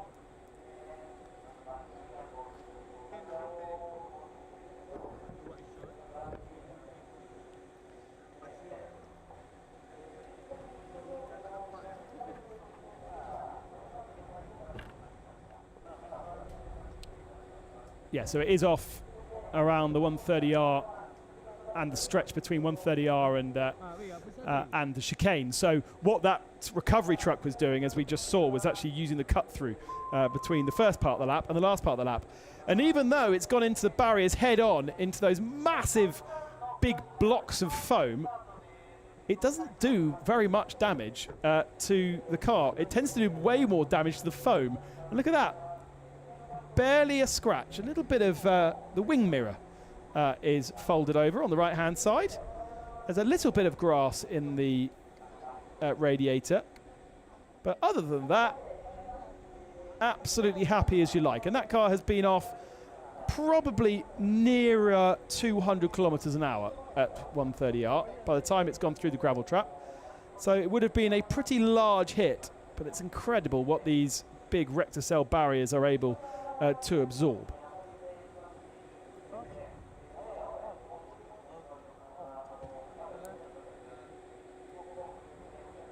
Now, don't forget that that car has also already had its issues, and we can go down to Amy now and chat to the first driver in that number 25 machine, who was off at the gravel at the S's. So very unfortunate what happened on track. I don't hear about the accident yet, but the driver is walking, so he's okay. Yeah. And the car is running, so I saw the monitor. Yeah, so that's not big impacts, but yeah. Yeah. Very unfortunate. But your attack, how was it? How was the car back then?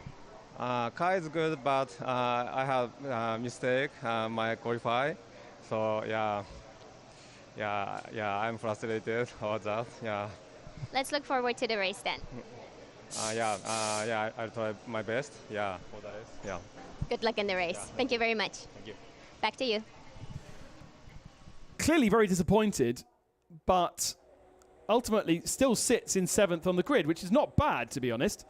Right in the mix of things. So even if they are unable to get that car back out onto circuit, it will still claim that 7th position on the grid, which is row 4, right in the mix of all the very best platinum drivers. We've got 4 Mercedes, then 3 Porsches, then the Mercedes of Stoltz, and it really is a Porsche Mercedes fest. Only in the top 10, only one non-Porsche or Mercedes, which is the Audi of Mikkel Mack, the Danish gold driver in the 333 Phantom Pro. So that's the teammate to the pole sitter in Q1. Those 2 silver cars that we saw on the front row for Q1, down in 14th and 15th position for this second session.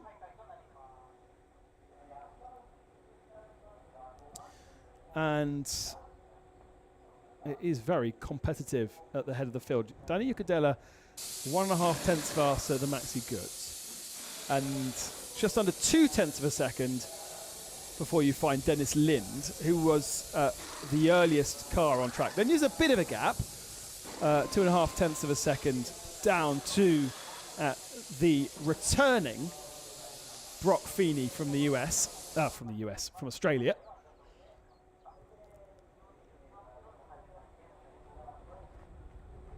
And then it will be Imperatori and Kamura. So that is the reason why we are under red flag conditions. The 25 NK Racing Porsche in the barrier at 130R. That car has now been returned back to the pits.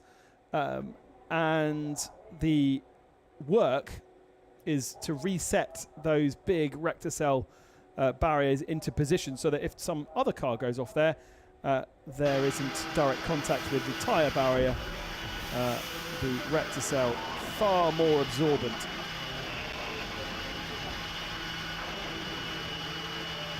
So we've got about 5 minutes before we go back to green flag conditions.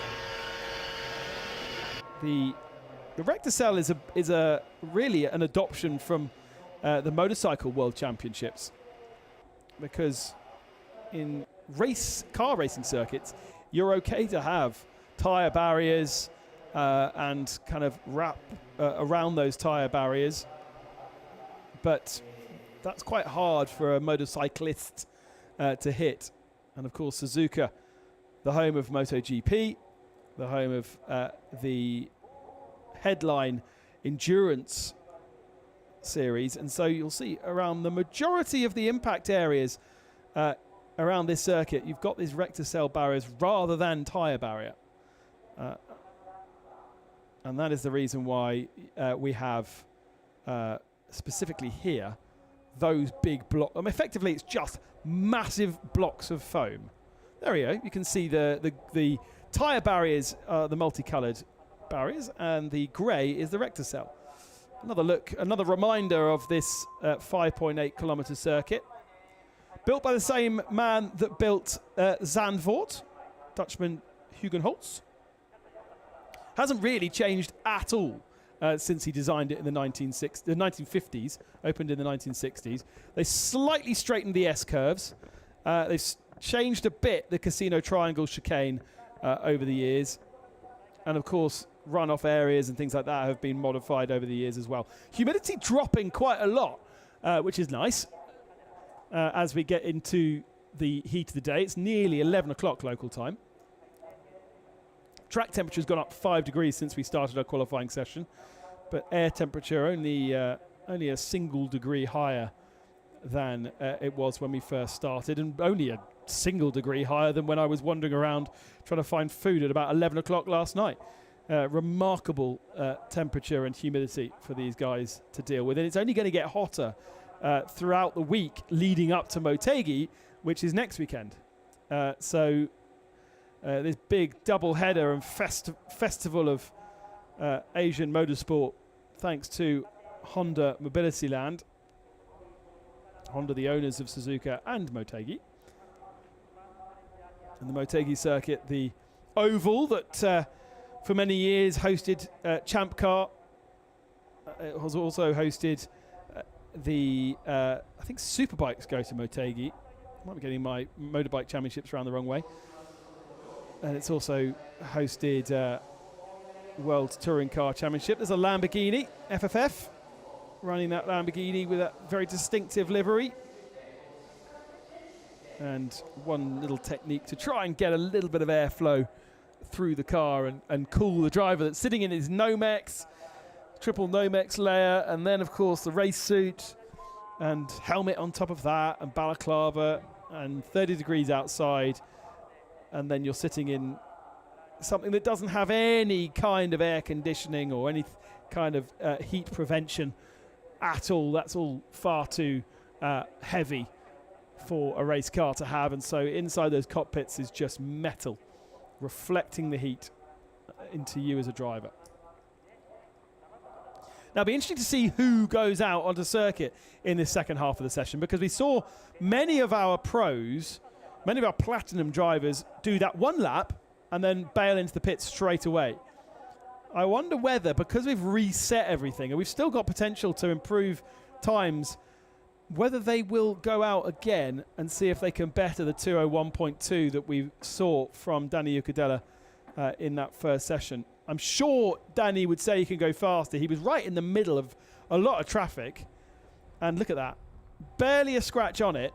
And the 25 NK Racing Porsche, which has been in the gravel in Q1, in the tyre wall in Q2, and yet is still heading out onto circuit for the second part of this Q2 session. We are back underway, and Danny Ucadella in that very distinctive liveried bamboo, craft bamboo Mercedes heads back out on the track. I think everybody is going to do so, and they're all going to do so at the same point of the circuit. So unlike we saw in the first part of the qualifying session, where we had kind of two waves of cars, like we saw in Q1, we're going to have one big lump of GT3 machinery heading around this circuit. There's the 500 Nismo, the fastest car in our practice session. We were expecting that to do more in this second session. It sits 18th right now, 6 seconds off the pace. And yep, there is a 25, the cause of both red flags in both of our sessions, and yet it still lives on. And barely, as I say, barely a scratch on it. You wouldn't even know that it's been into a gravel trap. I think the gravel trap about there. And the tyre barriers in the 130R. And it sits in 7th position. So when Amy was talking to the first driver, Uchiyama, who was feeling very downbeat, there was no need to be, because there's potential for plenty more.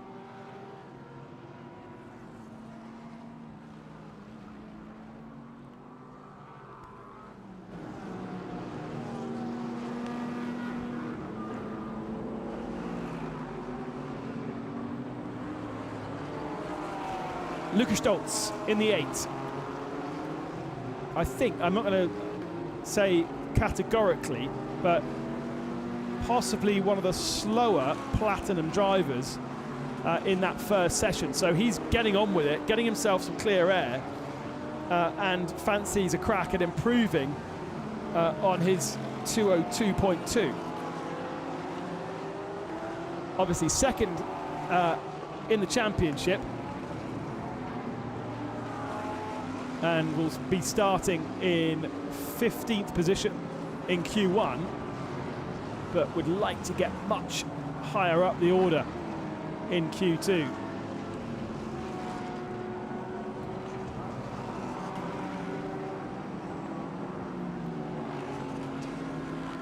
looking very, very good at the moment through the first sector. No one anywhere near to get in the way. Car looking very solid. Are we going to start seeing some purple sectors lighting up our timing screens? Yes! Stoltz, 0.2 of a second faster than Danny Ucadella managed in the first qualifying session. And all of those drivers that are ahead of him, all 7 drivers are out onto circuit. Dennis Lind is slower than he managed in the first of our qualifying session. So is Maxi Götz, so is Brock Feeney. Danny Ucadella is faster though. He has gone purple in sector 1. We follow Lucas Stoltz then through the spoon. D-Station's Aston Martin getting himself wound up for a lap. And so Lucas Stoltz onto the flashers. It's a better time through sector 2 then. Sector 3 just half a minute in length. Just really one corner. This big braking zone into the chicane, bouncing over the curbs. D-Station Aston Martin should be winding up for a lap by now, so shouldn't get in the way of Lucas Stoltz. And Stoltz is going to go to provisional pole position with this effort. He does by 0.6 of a second, but Danny Ucadella is coming from behind. Here he is. He's faster in sector 1. He's faster in sector 2. And again has no traffic either. Looks nice and clean through the triangle. No one in front of him. Brock Feeney has improved up into second position, but here comes Ucadella. And he doesn't improve in the final sector, but it's still enough to go pole by 0.2 of a second over Lucas Stoltz. Maxi Götz up to third, Feeney fourth, Liberati up into fifth position. Up 20 positions from his first effort in the KCMG Honda NSX. And Patrick Pilet, we didn't see his time. He didn't set a time in the first session, but Pilet up to fourth in his Porsche. And plenty of improvements. The 500 Nissan up to 9th spot. Is Danny Ucadella on another push lap? We didn't see those Platinum drivers go for a second lap in Q1. Klaus Bachler and Dennis Lindo, they look like they might be pushing on, but I'm not sure Danny Ucadella is here. We'll get a feeling once he breaks that first beam. No, he's not. So Ucadella, Stoltz and Götz are not looking for another lap time. I would imagine Patrick Pilet in fourth position is. Brock Feeney is better in the first sector than he was last lap. And Bachler and Lind and Cheng in the Audi in 10th position also. Alvaro Parent in 12th, better in that first sector.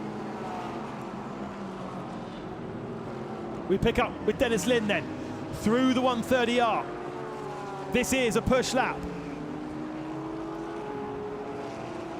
Through the chicane. Lind sitting 8th position right now. The top 4 not going for another lap. Dennis Lind, though, improves up to 5th position. But what about Liberati in the middle sector in the Honda NSX? Best sector of anyone for Liberati. Frankie Chen improves up to 8th position. Here is that Honda NSX at Honda's home circuit. He was slower through the first sector of the lap, but comes towards the line. Oh, he's lost up so much time in the last sector. And Liberati only 9th position. We were getting excited for nothing there. But a great effort in the middle sector from Liberati. Better than Danny Ucadella, who up to that point had all 3 best sectors. Here is the Nissan. It's not going to be a better lap, I don't think, from Kawabata. He crosses the line and stays in 11th position. Patrick Pilet has come into the pits from 4th.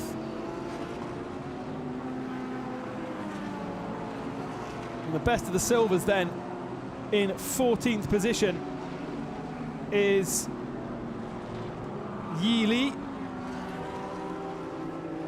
in the 87. Because the McLaren down in 28th spot.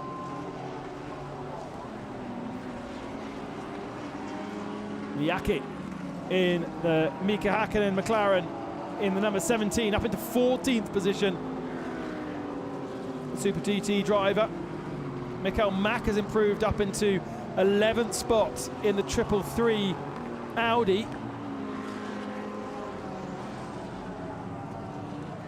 Wakisara from 24th position.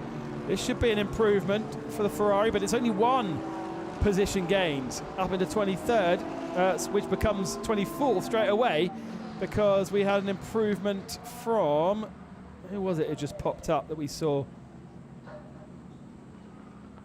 I think it was Fuji. Red flag out on circuit again.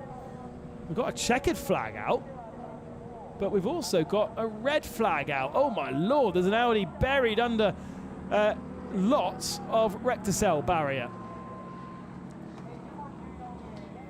And so that is day done then for qualifying. Danny Juncadella has the pole position. There is the Spaniard who resides in Dublin these days. Lukas Stoltz in second position after a great attempt in that second session of qualifying to get himself on the provisional pole. He was only bettered by Juncadella by the end. Maxi Goetz third, Patrick Pilet fourth, Dennis Lind fifth, and Alvaro Parent in sixth position.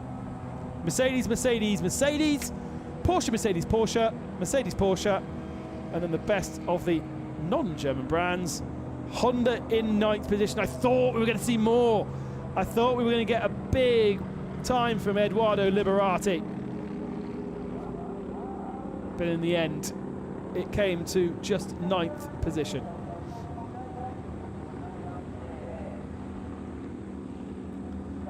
So best of the silvers then is the 87 R&B Racing Porsche, with the other two down in 29th and 30th position. And then best of the all-AM lineups is William Ben Harker, the Australian, in the AMAC Motorsport Porsche. In ending up actually 27th overall, so better than the second silver. Here we go then, provisional results from Q2, and it is Danny Juncadella with the pole position. Stoltz alongside him, Goetz and Pilet, Dennis Lind and Alvaro Parente, Brock Feeney and Klaus Bachler, and then Liberati, as we were talking about, in ninth position. Frankie Chen in 10th in the best of the Audis, just ahead of Dane Mikael Mack. Kawabata in the 500 Nissan in 12th position. Fuji 13th. Miyake in 14th in the best of the McLarens. Best BMW 15th position for Ara.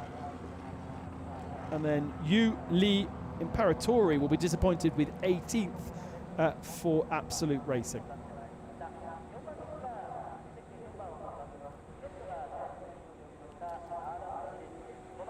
Plenty of cars making their way back to the pit lane.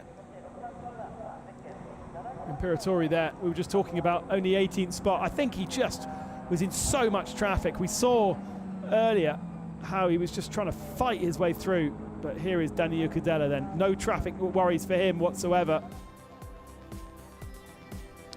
And again, just look at the body language of the car.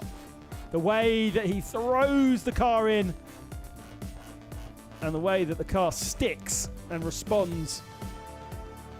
Kind of, the harder you take a car by the horns and throw it around the racetrack, the more it will give you, the easier it will be to get it through those slower corners.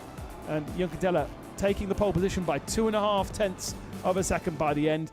Fastest in the session pre-red flag, and then again fastest post-red flag. Now, which of our Audis is it? I'm not sure. Well, we finished the session under red flag conditions, but only with a couple of seconds to go. Let's go down to Amy then, who has the Spaniard who took pole position in Fuji and has pole position here in Suzuka. Danny, congratulations on your pole position. It's 2 out of 2 for you. Yeah, 100% rate so far, so that's good. And this one's special because we struggled a bit the whole weekend. Only yesterday night we found out there was something to be repaired still from the car that we just didn't find after the incident in Fuji.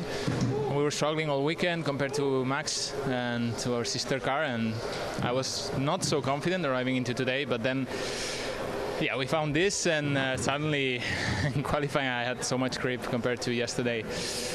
And yeah, it was very nice, of course. Very thankful for them to work overnight, work extra hours to find little bits, and here we are. In general, you were a little bit unlucky back in Fuji, so the feeling coming into Suzuka must have been quite heavy for you probably. For sure, it's unfortunate events in Fuji. Looked like a clear win for us with Anthony jumping in the car just a couple of minutes after the incident. He should have been in the car, and he's super, he's very, very fast. So I was confident we were going to win that race. In the end, we came out with 0 points and a damaged car. But yeah, redemption time here in Suzuka. So it's a perfect place to have that back for us. Not much time to rest. The race 1 is starting this afternoon. What are you looking forward to? It's going to be hard today because we are carrying a penalty from Anthony from yesterday. Played a bit naughty boy in pre-practice, and we got a 10-place grid penalty for race 1 and a drive-through to serve in the first 3 laps, I think. So it's going to be really hard. So I think our focus is fully on tomorrow. Today we're going to, we're lucky. Maybe we have a chance to score points, but it's going to be very difficult. So try to save the car for tomorrow, and tomorrow we go again. Again, congratulations on your pole position and all the best luck in the race. Thank you. Back to you. Yeah, Q1 then in this race will have a drive-through penalty for the driver admitting to being a little bit naughty with a slower car in Q1. So for race 2 on Sunday, Yuka Della will be on the pole position and they will be penalty free. But today for Craft Bamboo 37, they start a decent position on the grid, but have an extra drive-through penalty thanks to Anthony Liu. Well, that's qualifying over and done with then. Join us this afternoon for race 1, and race 2 will be on Sunday morning. Thanks for joining us. See you later on.